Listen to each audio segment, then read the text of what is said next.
Plegmund was a medieval English Archbishop of Canterbury. He may have been a hermit before he became Archbishop in 890.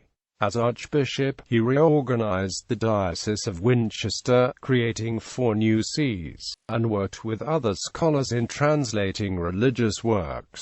He was canonised after his death. Early life. Little is known of the early life of Plegmund except that he was of Mercian descent. A later tradition, dating 300 years after his death, stated that Plegmund lived as a hermit at Plegmund in Cheshire. His reputation as a scholar attracted the attention of King Alfred the Great, who was trying to revive scholarship. Some time before 887, Alfred summoned Plegmund to his court. There he worked with 3 other scholars, Werfeth, Bishop of Worcester, Ethelstan and Werwolf, in working on translating Pope Gregory the Great's treatise Pastoral Care into Old English.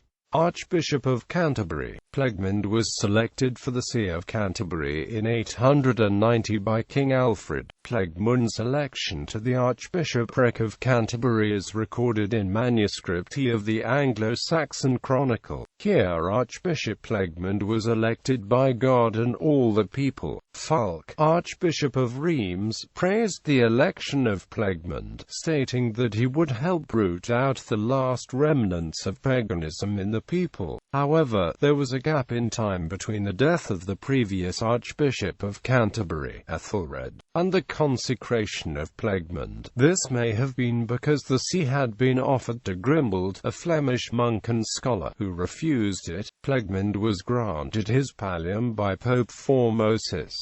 During the 9th century, the See of Canterbury was at a low point. As such, one of Plegmund's responsibilities was to re-establish its authority, and, in an attempt to do this, between 909 and 918 he created new sees within the existing Diocese of Winchester in Crediton, Ramsbury, Sherborne and Wells. This meant that each future shire of Wessex had its own bishop, of Crediton for Devon and Cornwall, of Ramsbury for Wiltshire, of Sherborne for Dorset and of Wells for Somerset, as well as the Diocese of Winchester for Hampshire. To do this, Plegmund had to gain the approval of Pope Sergius III, who had annulled all of the acts of Pope Formosus, and in 908 Plegmund travelled to Rome so that he could be re-granted his pallium. He was the first Archbishop of Canterbury to visit Rome for nearly a century, and he returned with the relics of St. Blaise.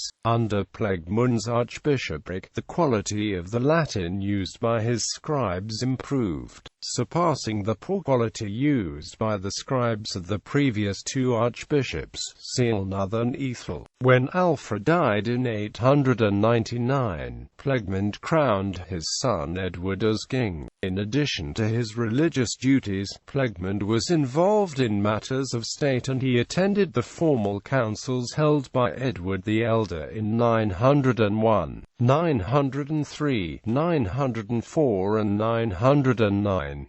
He dedicated the tall tower of the new minster at Winchester in 909.